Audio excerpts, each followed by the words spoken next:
کم شی چې الله جل جلاله یې د خپل بنده د پاره اختیاروي هغه شی د بنده د پاره تر هغه څه ښه او خیر دی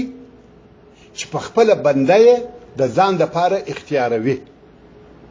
دا ځکه چې ډېر کارونه او شیان سته چې موږ یې غواړو او موږ د هغو شیانو د درلودلو په ارمان کې یو خو هغه نه سره رسیږي او الله جل جلاله د هغو کارونو د کېدلو یا د هغو شیانو د درلودلو په ضررونو موږ نه خبر کړي او کچيري الله جل جلاله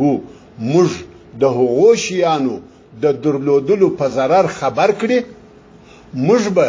د هغو شیانو د نه درلودلو په سبب الله جل جلاله لره د شکر سجده کولای